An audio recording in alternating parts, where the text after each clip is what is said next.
Hello, students and brainiacs. Let's make the cervical plexus super simple. If the neck nerves confuse you, don't worry. In the next few minutes, you'll understand exactly what it is, what it does, and why it matters. By the end of this video, you will be a pro. Let's get started.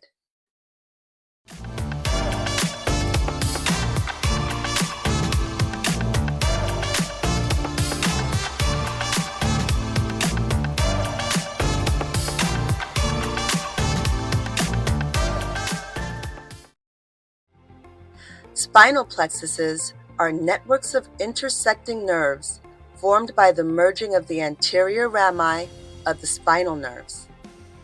They are like web-like structures that sort and recombine nerve fibers to send them to specific parts of the body, creating larger nerves that serve specific regions like the head, neck, arms, or legs. Think of it as the Wi-Fi router of the spine that branches out and sends signals to the skin and muscles throughout the body. You have 5 major spinal plexuses: cervical, brachial, lumbar, sacral, and coccygeal. This quick lesson will focus on the cervical plexus. The cervical plexus is a network of nerves in your neck formed by the anterior divisions of the C1 through C4 spinal nerves. It has both superficial sensory nerves and deep motor nerves that supply the skin of your head, neck, and shoulders, as well as the muscles in your neck and your diaphragm. We're going to go through them one by one and tie in the name, origin, and the function, along with some fun mnemonics.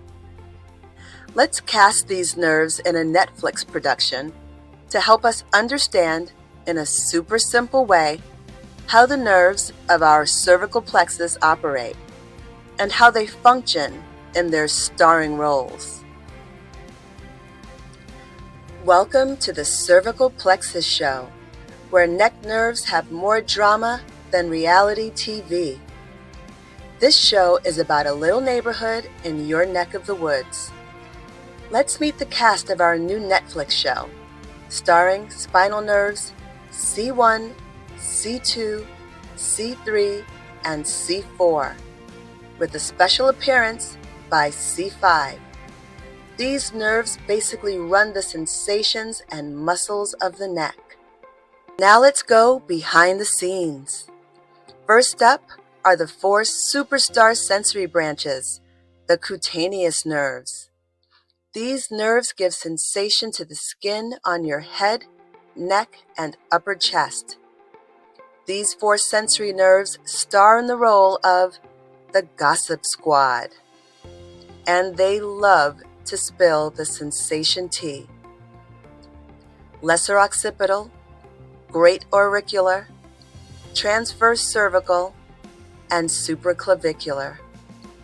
We'll use the mnemonic LGTS to remember their names. Let's get that sensation. LGTS.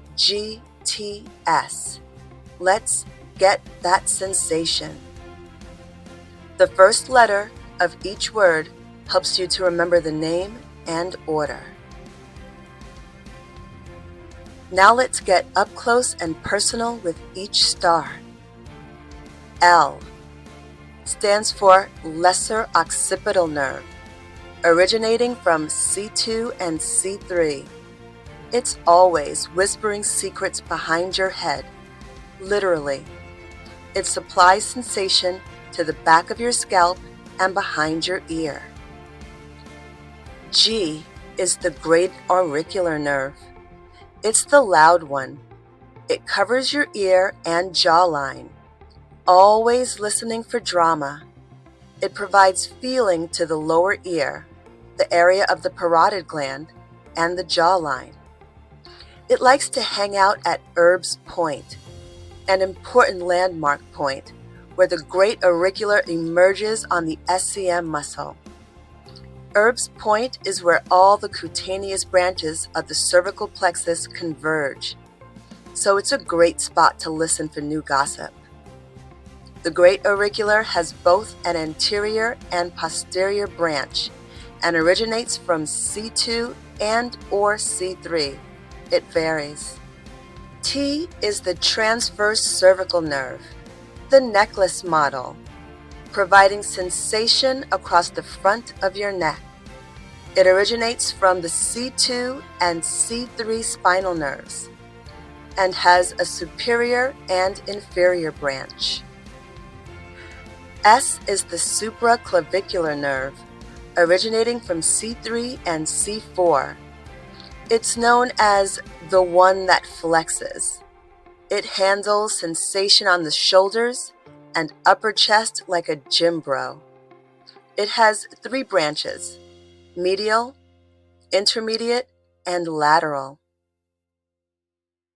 Next up, let's meet the motor nerves.